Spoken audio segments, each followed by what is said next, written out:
I had some issues with my with my computer. Okay. So, Ander, you give me the okay, and we can introduce Ada and start.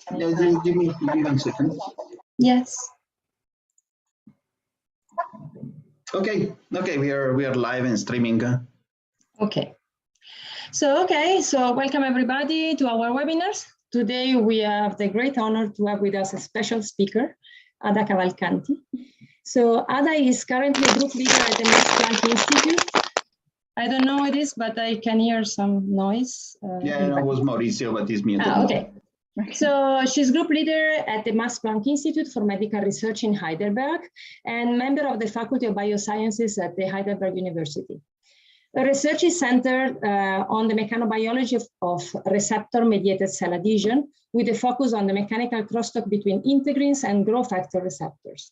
She's originally from Italy, where she obtained a degree of doctor in dental medicine. Then Ada decided to pursue her career in scientific research and did her master's studies at the University of Pennsylvania. She then obtained a PhD in biology in 2005 at Heidelberg University. She spent her postdoctoral years at the Max Planck Institute for Intelligent Systems, and in 2008, she has been awarded with the Prize for Women in Science from UNESCO L'Oréal. She started a group in 2011 for growth factor, laboratory for growth factor mechanobiology, where they use nano and microfabrication tools combined with the development of surface functionalization approaches to achieve a spatiotemporal control over receptor-mediated cell surface interaction. So by applying biophysical methods ranging from single molecule experiment to single and multicellular system, they study how forces are generated and integrated in the cell. So today's talk is on how surface receptors regulate cell mechanics. So I thank you a lot for accepting our invitation, Ada, and I leave you the floor. Thank you, Christina, and it's really a pleasure to talk today at this seminar series.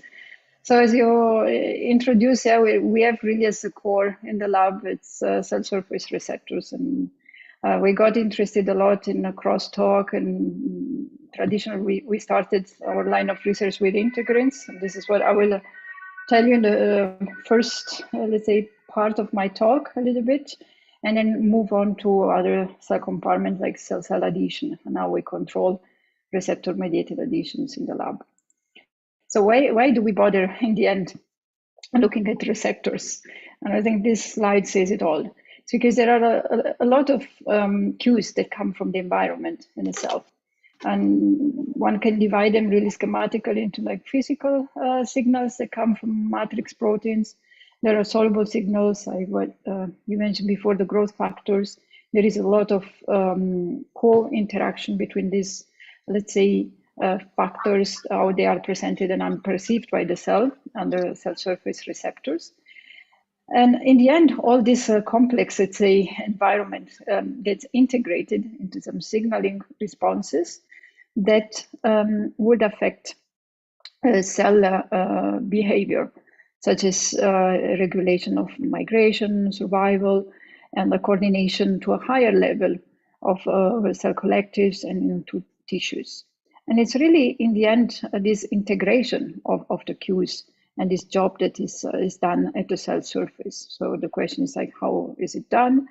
I'm not claiming here that receptors do everything. There are many, many other mechanisms. Yeah? For example, the channels at the cell surface and other type of components. But we mainly focus on a type or two classes of cell surface receptors, like integrins and cadherins. And one of the reasons is that they are actually not only taking all these signals from the environment and conveying into the intracellular compartment, a pure, let's call it a chemical signal, but also participate into a mechanical regulation of this interplay between the environment and the cell. And integrins and cadherins share a lot of common things. They have also diversity, of course. But one of the things is that really this mechanical connection to the actin cytoskeleton via recruitment of also other proteins. And in my talk today, I really will give you a few examples how we look particularly at the nanoscale, and with some tools that help to control the local regulation of this receptor function into conveying chemical and mechanical signals. So first, I will touch how clustering regulates addition forces and mechanical coupling to the cytoskeleton, and what we learn from our approaches into this central role of clustering at the cell surface membrane. And in the second part of the talk, I will focus on the new things that we did in the lab, moving to the cell-cell compartment. And in the end, there is always the final slide with the wish of having both in the same system.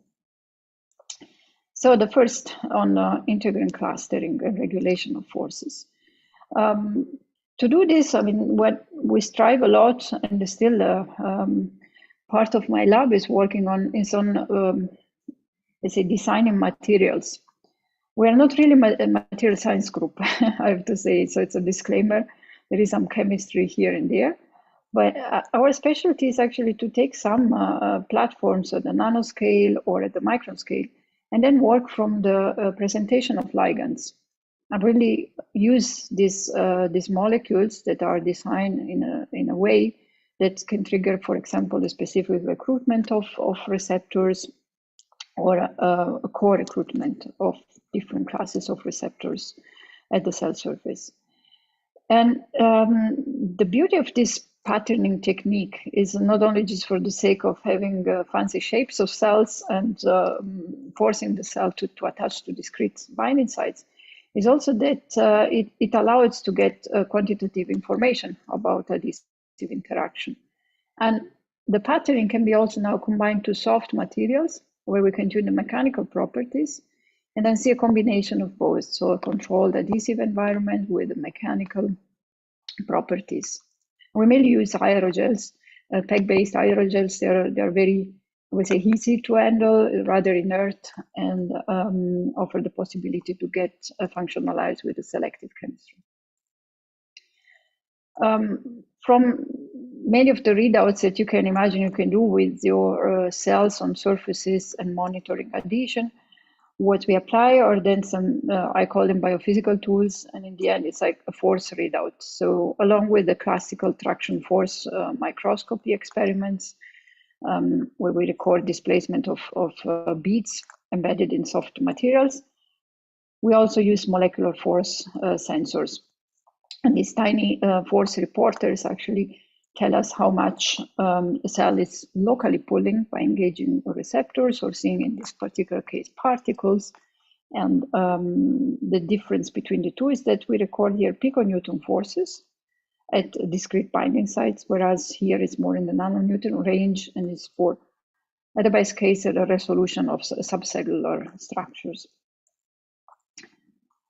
So having said this from the beginning, probably some of you know the history of the patterns. That was like, as I started working in Germany, and these patterns have a characteristic of being kind of very irregular with the spacing. The spacing can be controlled at the nanometer scale.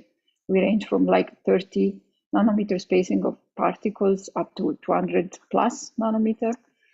And they consist of gold mainly, or metal particles, where one can have a selective chemistry to immobilize ligands. And then, as you know, you can vary the spacing of these ligands, the resulting clustering of receptors gets affected. And that's really the background concept that we apply for many different systems here. And this is just really particularly for the young students, yeah, to show the history of something that started like 15 years ago now, so long time, and with some observation of different adhesive behavior on surfaces. You really see, you take the same type of fibroblast, put it on a spacing that varies from 50 nanometer, 70, and 100 plus, the cell adhesion is dramatically affected, yeah, just by this tiny spacing of adhesion sites for integrins. And recording at the molecular level, because you always need at the end to understand what is the mechanism behind. And molecules can tell us a lot about recruitment behavior and formation of structures, but also indirectly tells us a bit about the mechanics of a cell. What we notice is that the contacts get extremely unstable on the larger spacing. So this is as one would expect when you see the cell moving a lot. And there is a centripetal sliding of these contacts towards the cell center. As they get disassembled and dragged towards the center. And I will come to that in a moment. When recording these molecular forces, what we did together with Khalid 2 years ago, so we coupled some tension sensors on the particles. And in this case, we started, let's say, an approach to try to understand how these local forces get regulated by clustering of receptors.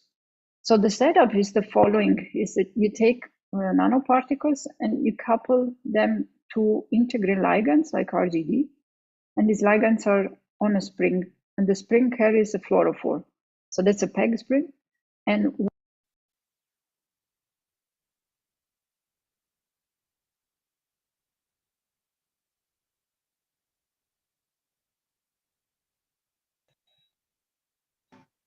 I cannot hear you. Is it only me?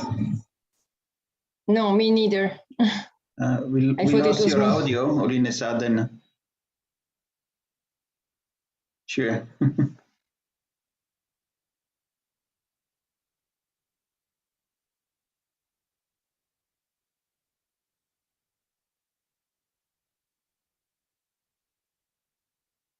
Still cannot hear you.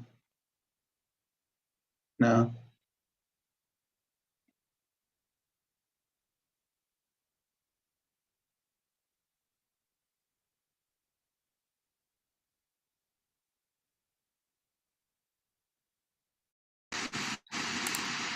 Maybe now something? Yeah, now. Okay. Now I think should work. Yes. Okay, well, a panic moment. Okay, sorry guys. All right, so what I was saying is that we record these molecular forces to really understand the impact of clustering on stability of adhesion sites or integrin-mediated adhesion. And what we observed is that, from what I told you before, is that the focal adhesion size grows, the spacing between ligands is smaller.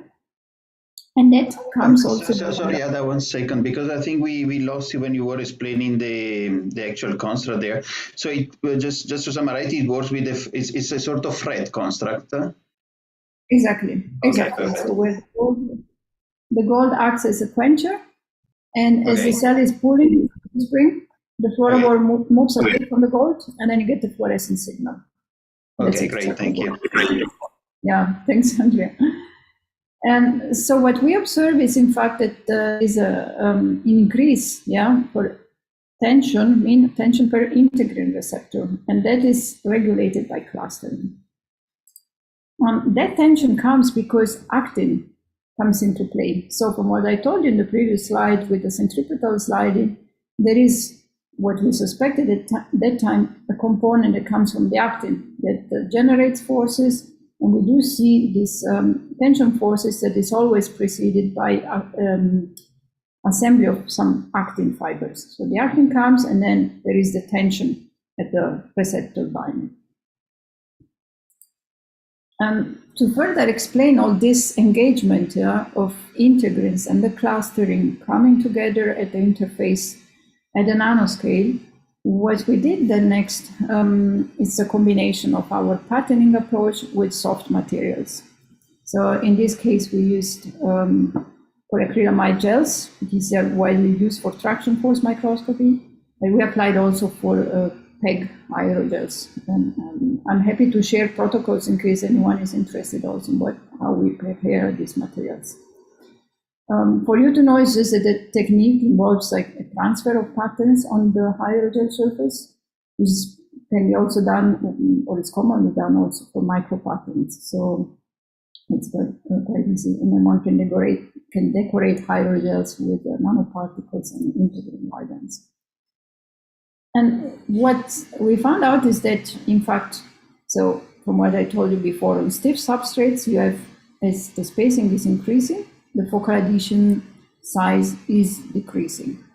They get unstable and they get smaller.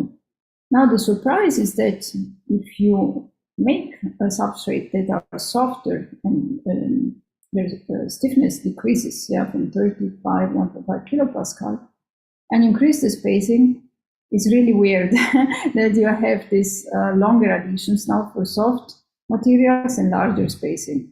It's really quite, I would say, at the first sight, counterintuitive. And this is really an analysis of adhesion length. It's the work that we did with a lot of paralocal Cossacks. We found that, in fact, the adhesion length, it's here very high. So for increasing ligand spacing, it promotes adhesion for growth, for low and intermediate rigidities, and there is a collapse for high rigidities. Yeah, and for many years we were just looking at this kind of snapshots here on the far right side, and we totally ignored what cells will do on soft materials. Closing the circle again about the clustering and connection to actin, the thing comes an end, and it's a model. So it's like when the model can save to understand some of the experimental observation. And this is connected to the molecular clutch hypothesis, when what is known is that there is an incorporation of actin monomers, binding of integrins at the leading edge. The actin retrograde flow is very rapid if there is no engagement of these clutches, whereas the polymerization it's transmitted at the binding site when the clutch is engaged. And that's exactly what we observe here with the addition of information that clustering participates in the regulation of the clutch. So that at the end, there is increase in ligand spacing and kind of modulation of the forces that get distributed to the bond, and all this is really connected to this actin retrograde flow to maintain adhesion stability. And the cell has developed, I have to say, is kind of like a way to tune this load per adhesion sites, depending on the spacing. In fact, I mean, to support this kind of model and hypothesis, what we did, we play around with drugs that can decrease contractility, increase contractility, and you see immediately that on larger spacing, for example, where the adhesions are small, then when you decrease contractility, you release the clutch, and it's kind of like the context can grow again. It's the other way around, that they shrink if you increase the contractility. So this is the conclusion about integrin clustering. And as Christina said in the introduction, then we start getting curious about further interaction of integrins with other surface receptors. And the classical partners are growth factor receptors, where it's known for some signaling, classical signaling activation, that they talk to each other. Is a little bit more complicated, I have to say, to dissect the participation of growth factor receptors in particular to mechanical signal. And for now, what the different cases scenarios that have been presented with different systems can be like a collaborative signaling or direct activation when there is a matrix binding, or a clustering event that then leads to synergistic behavior. I have to say that the picture is, for me, still quite gray, in a gray zone, because it might depend a lot on the type of integrins we look at, which growth factor receptors, a lot of variables that are there. But the system that is kind of nice and very clean to study, to say, is the class of BMP receptors. These are bone morphogenetic protein receptor, and these are serine threonine kinase receptors. And the reason why I'm saying clean is to look at is not really from the receptor side, it is quite complicated. It's more like from some model, cell models that are out there, where there are BMP responsive cells where the MP receptor activation comes only from the ligand and nothing else in the system. And this has been shown by the lab of Corinne Albisch-Rizzo a few years ago, that in fact there is some kind of specificity in the interaction of integrin alpha V beta 3 with the MP receptors. And depending on the matrix presentation, one could favor a signal pathway that goes more into cell differentiation or into regulation of cell motility and cell mechanics. And again, here, matrix and designing proper matrices comes at hand to get this kind of understanding of signaling, where one can present no growth factors, then some added in solution or matrix bound. And with the matrix bound, one sees that there is a more kind of regulation of cell adhesion, cell number, and it's also like in a stiffness dependent way.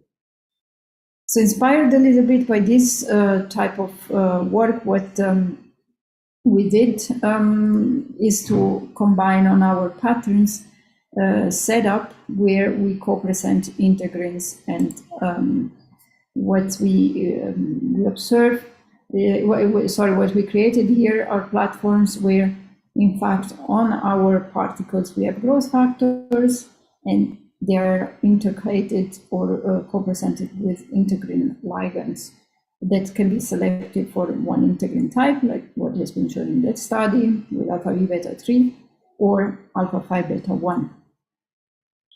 And this, actually, I haven't put the slide, but if some of you are more interested into the growth factor business, we also had now recent work with the lab of Carles Masmorunio with a chimeric receptor, where we have a 1-to-1 binding of one integrin and one EMP receptor at the particle to look at this impact of like stoichiometry interaction of the receptors. And what we could find out here is that in fact, the matrix bound or the mobilized BMP2 acts really as an enhancer of adhesion and spreading. We have also information about the focal adhesion size. I'm not putting everything here, it's all like published in this paper if you are curious about it. I just wanted to touch this point before moving to cell-cell adhesion, but is to tell you that there is more than integrins, yeah, and we have been stuck for so many years with the classical RTD integrins that now, when you start looking at adhesion and co-presentation of tiny receptors, you dramatically change adhesive behavior and mechanics of cells, as shown here. Where, in fact, it's a little bit conflicting with the results on the alpha V beta 3. We found that the preferred partner, at least for this nanoscale presentation, is integrin alpha 5 beta 1. Okay, so this is it for the patterning. This is a versatile tool at the end to look at receptor clustering, but also check some mechanotransduction signaling. I haven't shown you, we classically look also at the YAPTAZ activation as a function of clustering. And we can study also the crosstalk and address in the end mechanochemical sensing by combining these cues. I like to spend now the next 20 minutes or so actually on the cell part, because I think it's the new and exciting thing, and maybe can be also of interest for lab members here, colleagues. To start playing around with more than one cell at the same time.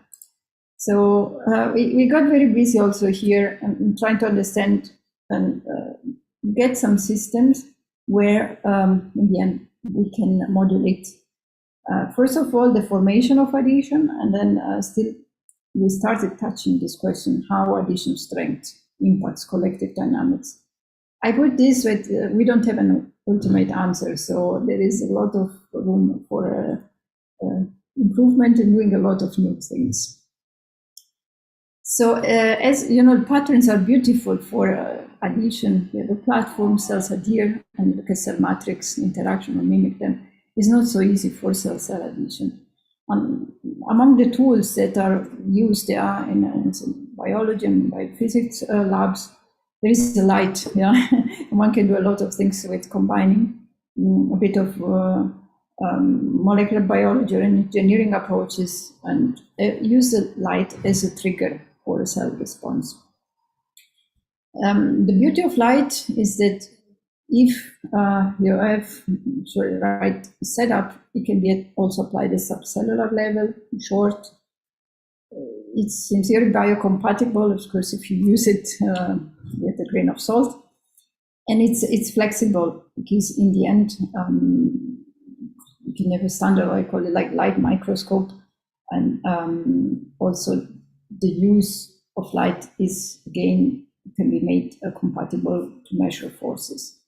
And our wishful thinking was like, oh, we should make a system, to have a situation like this, and then the light acts as a trigger, and we detach cells from collectors and let them go. I say immediately it was a wishful thinking because it's not so simple, to completely cleave and detach the cell from its neighbors. There are out there on the market a lot of light control tools. And I really encourage to take a look at this review. It's really nice, although it's a bit old, but still it gives the key domains, that one can use and to design different tools. So the classical optogenetics, then there are some kind of switching of molecules and uncaging protected molecules here. Most of you are probably familiar with this light-induced dimerization that can take place, as in this case, so I'm using the mouse, with some photosensitive groups here, for example, for recruitment here at the membrane, or uncaging, classically start with the log domain, and opening and allowing further protein interactions. There is a less known use of light tools. It is a combination, again, with some chemistry and chemical compounds. And this is what we got really interested in, is to use some dimerizer or small cell permeant molecules with the idea of guiding specific interaction of the protein, or even like as a Lego system to assemble parts of a split protein. So these are really small cell permeant molecules. They can be added to your cell culture. They get internalized, and it can be designed with different tags. So in this case, with the halo tag and this benzene tag. If you have proteins of interest, say protein 1, protein 2, that have the ligand, then you can kind of assemble them when the dimerizer is at work. And within the dimerizer, if you put a photocleavable group, you have a short light pulse and you break what you assemble. Really thanks to one of our lab neighbors, Richard Wombacher, that designs these really nice dimerizers. We came up with the idea of using it with the cells to control, again, receptor functions at cell-cell adhesion. I have to say that historically we wanted to do this with the cell matrix. It turned out to be quite complicated because many other things can compensate functional proteins. Our first target was vinculin, and we didn't show really clear phenotype. Now we have ongoing work with the Italian. That seems to be quite promising. So we'll be able to report soon about that. The system that we established and worked pretty well was for cadherin-mediated adhesion. This dimerizer, we applied them like in two case scenarios. The first one was to really assemble the connection between cadherins and alpha-catenins.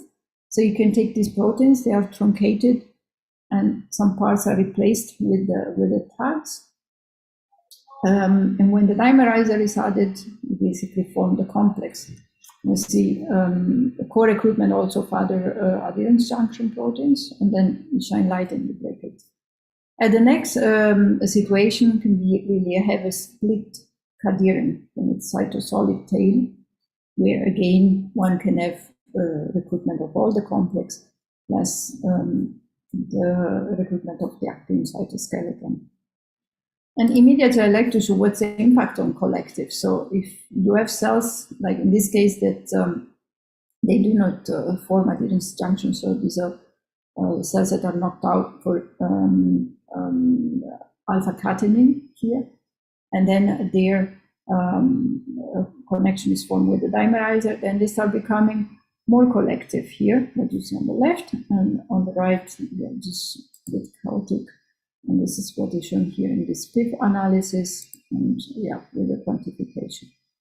And we also look at the mechanics. So when you dimerize them, there is the classical front with lots of force that is generated, and then the application of the short laser pulse. It's kind of breaking the contacts in the whole illuminated region and dissipating forces as the front migrates. The tool at work is like this. So you can take alpha-catenin, is tagged with the mCherry, the ECAD is tagged with the GFP. They get assembled, and then with the short pulse, you see the disassembly. And this is what I meant when I said wishful thinking, means like we do see disassembly, but there is also still some membrane tethering, and the other structures that still keep together the cells. Meaning that in this case, particularly the desmosomes that we've seen that also form kind of tubular structures here. The nice thing of the tool, what I mentioned to you, why light is so cool, is that you can go at subcellular precision and, for example, cut here just this contact while you keep intact all the others. And then you look at selective disruption of one junction. We don't have really better setup to then go more precise there. Basically, if you have really cool setup, super good confocal, you could do even more targeted. And yeah, so this is just to show you how, again, the dissipation or loss of this contact looks like at the subcellular. And then to revert the light to a more say collective responses, together with the lab of Roberto Meyer, that many of you know very well. What we did also, we applied the tools in an in vivo setup. So in Xenophorus levis embryo, and Adam in his lab did this beautiful experiments with also, we showed that there is, first of all, the dimerizer works, yeah, in these embryos, and then after exposure to laser, we disassemble all the cadherin formed junctions in the Xenophorus levis.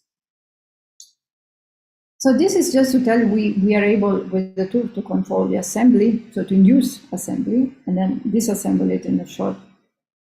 I have to be honest that the tool is not perfect, yeah, like any other tools, and probably the advantage of having the optogenetic is that it's reversible. This one is not, so you have only one shot and that's it.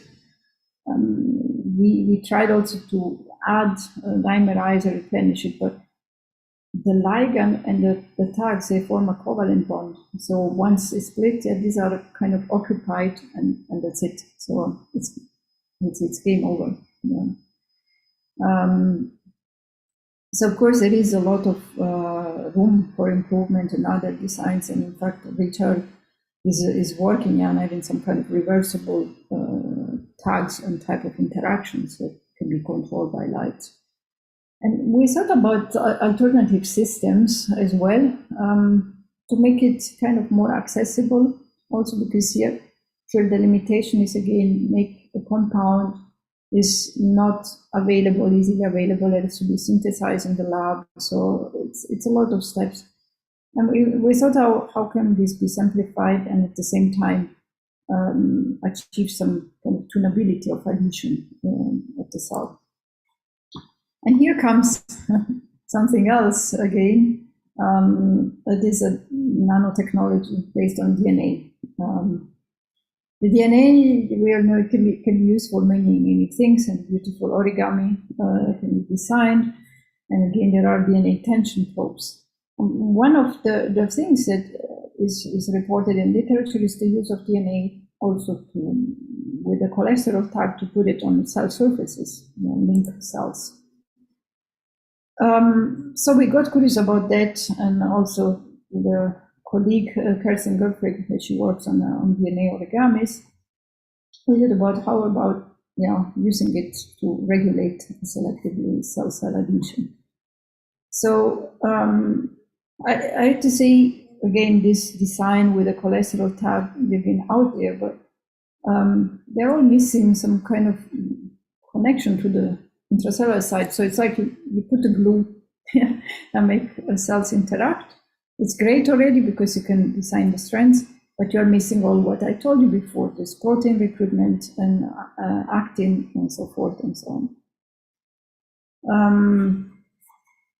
The system is quite simple because you just add the DNA to the culture medium, and you can buy these strands, you can design them as you want. So it's easy as it is, cells like them a lot. At some points, of course, they get internalized. The trick in designing them is that they are not super long strands, so they're not, if you pay attention, they don't have DNA sites, they stay there, but sure, over time they get internalized. So what we did here, we thought about a hybrid system to preserve the cytosolic connection. And since we like to chop receptors in different parts, in this case, we removed the extracellular domain of cadherin, the 1 and 2. And that was then replaced with a tag. So in this case, it's a SNAP tag. Yeah, we have it here. With then just have to design the DNA linker strands with BG, or the ligand for the SNAP, and then make complementary strands.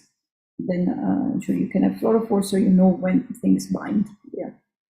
And our truncated cadherin is also labeled, so we know it's localized at the membrane with this cytosolic chain. And then basically, when the linker is at work, we see a colocalization of the two fluorophores. And it's functional, so the functionality is preserved because it's a hybrid system. The strands can give the tunability in the sense that you can design them to have stronger interactions, and I'll get to that. We haven't played yet with it. That's in the plan, in the to-do list, to play also with the length and make the cells more further away or closer and see the impact of other junction formation. And this is how it looks like. So the constructs and incubation with DNA. This is just with the CY DNA strands. And then when we assemble the complete linker, one can really appreciate that the junction is formed here. This is also, no, sorry, I don't have the time lapse. So what you see, it's we monitor it over time, and as let's say the sequence forms within an hour. So compared to the previous tool, that's rather fast, because with the dimerizer, it takes usually overnight. It's a slow process. Here it's really like a quick process when we add the linker. And one can also add serum actin and monitor recruitment of actin and look at the organization of fibers as the junction forms. Now the reversibility comes from a little trick. Yeah, I didn't know that, so Kerstin was really good in suggesting these experiments, that you can add displacer. So a strand that competes and basically kicks out what was linking there, and it's designed in a way that it's invading and takes off the linker and occupies it, and then the system breaks again. And this is what is shown here, and it takes, this disruption is rather fast, so it takes place within seconds. Then you can wash away the media, put again your strands, reform the junction. There is no limitation with that. And the beauty of the system, as I said, is that there is co-recruitment of other proteins, like beta-catenin gets also localized with this hybrid system. Actin also gets co-localized with super resolution. We saw what could be different stages of the formation of these junctions.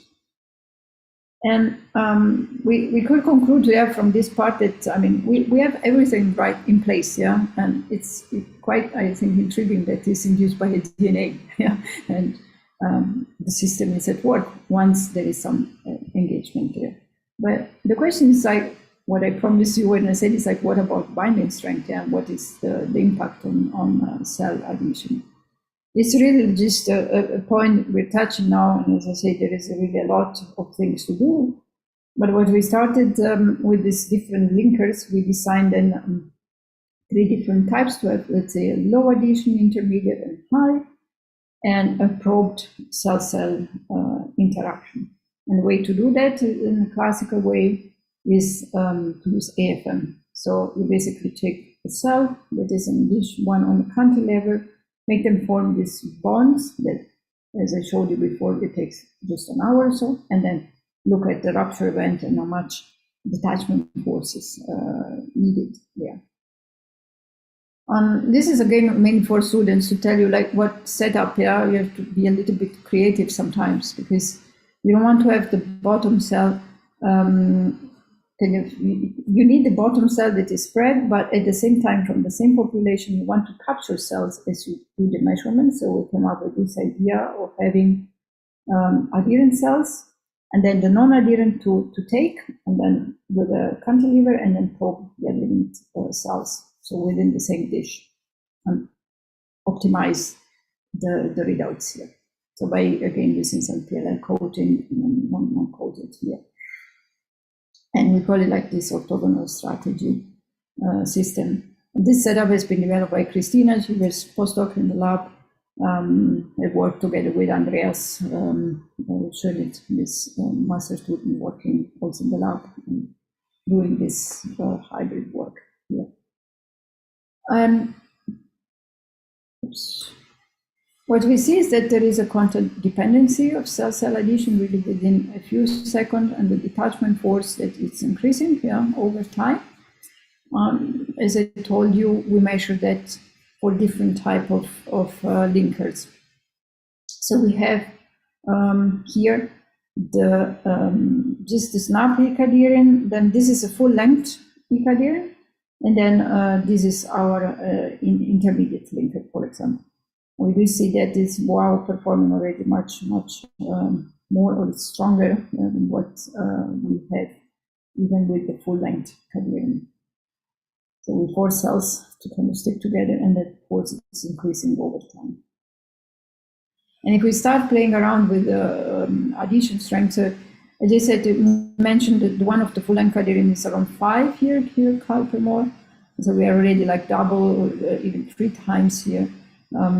You see an effect in the coordination, yeah, and the correlation length. As I said, there is really so much more than one should do and has to do. And one of the reasons why we are now stopping a little bit with this work is that we need to redesign the cell model, because I haven't told you, but these are A431B cells where we express this.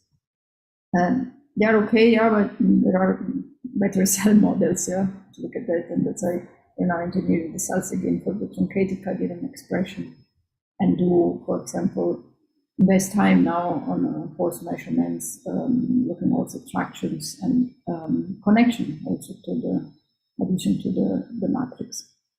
So with that, in fact, that's my second summary.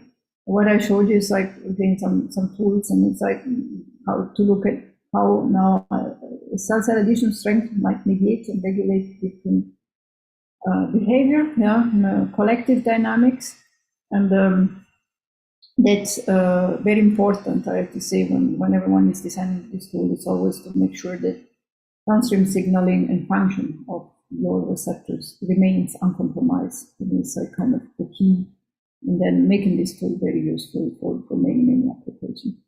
And this is just the wish, yeah, that in the end we could combine these cell tools again with other kind of surface patterning tools. We started that. There's really just a mini example from an internship here, where you see that just by playing around with the spacing, you can have kind of more of a collective and coordinated movement here, and very fast. forecasting project. So more has to come. I leave the window open here.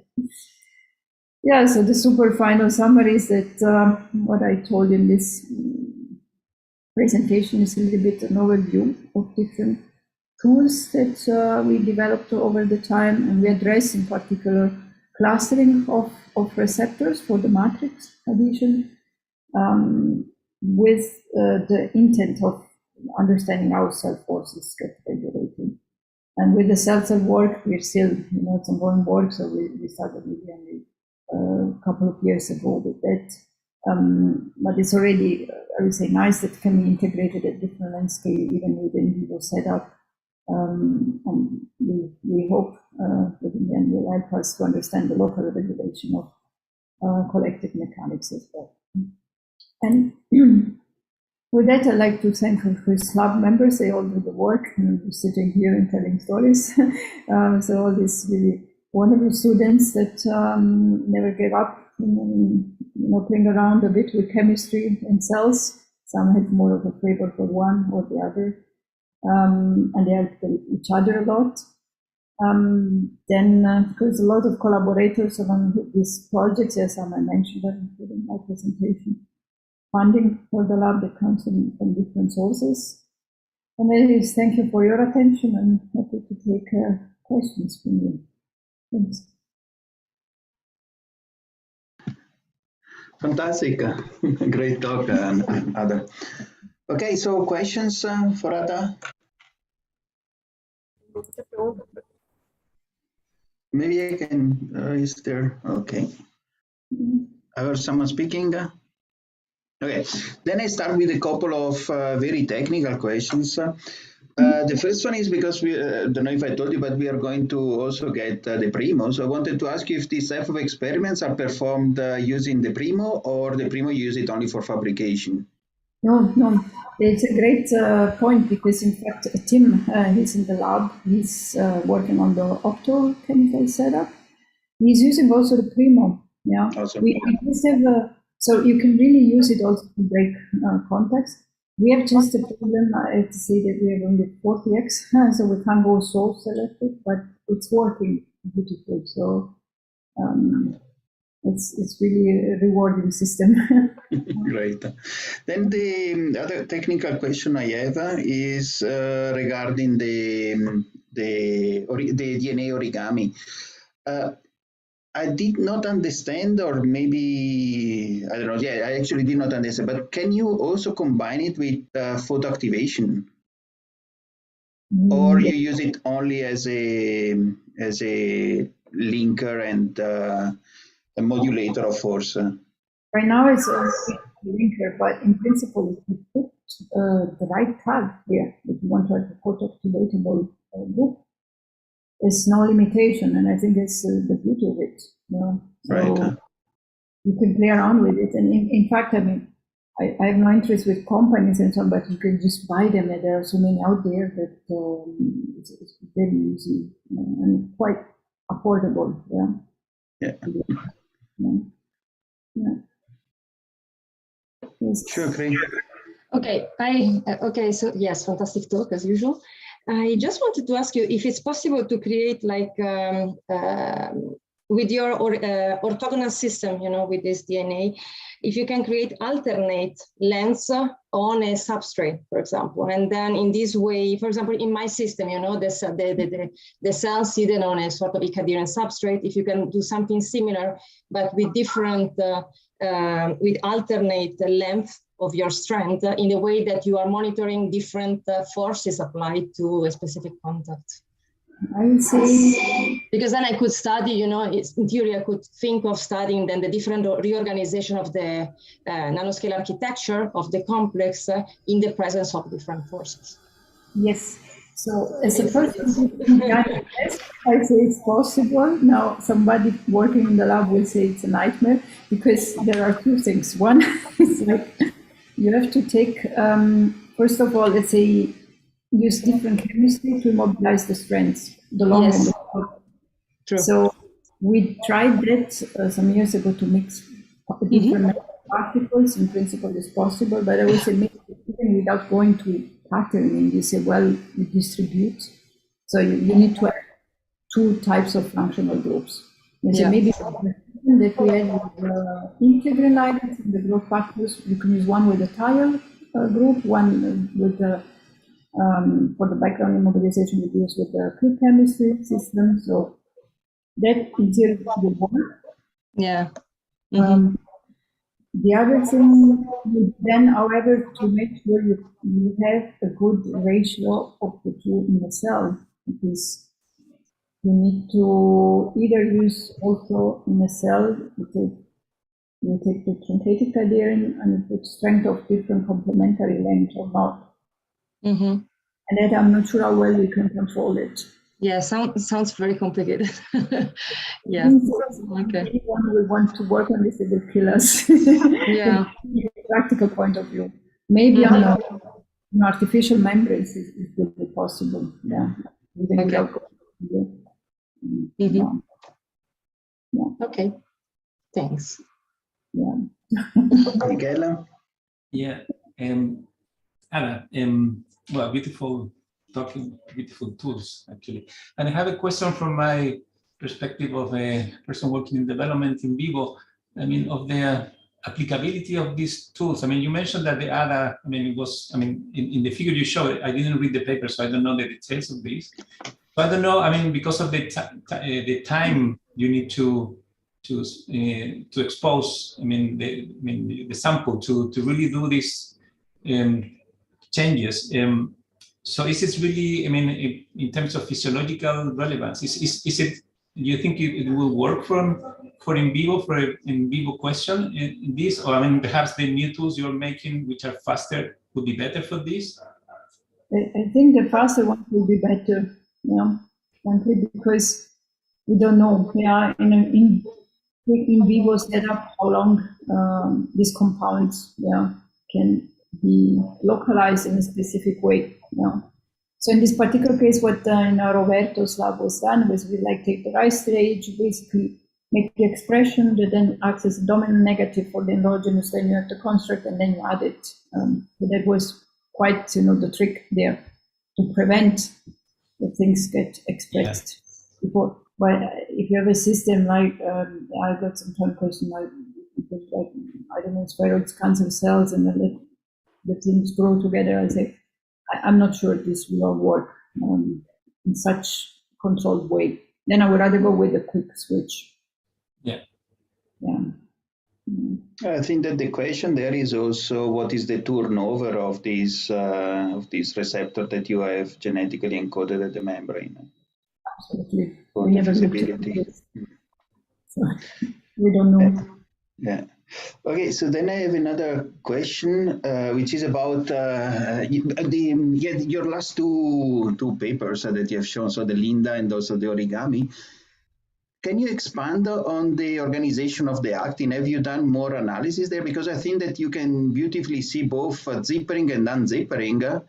And so have you seen a reorganization of the actin cytoskeleton from orthogonal fibers into parallel and parallel fibers to the cell junction? Yes, we did. Yeah, so they didn't emphasize on it, but we exactly saw that you really see the change in the actin. So Andreas did some super resolution, so really beautiful that you changed the actin organization there. It was striking here. I had to say with the DNA, that's why I saw it. I'm a big fan of it, I have to say. With the cholesterol tag, you don't see anything like this. So then, I mean, we're able to link cells, So it depends on purpose, You want to connect them to, let's say, sticking objects is fine as well. Yeah. Okay, so I'm going to stop the YouTube in the meantime. And as I'm doing that, so guys, now there is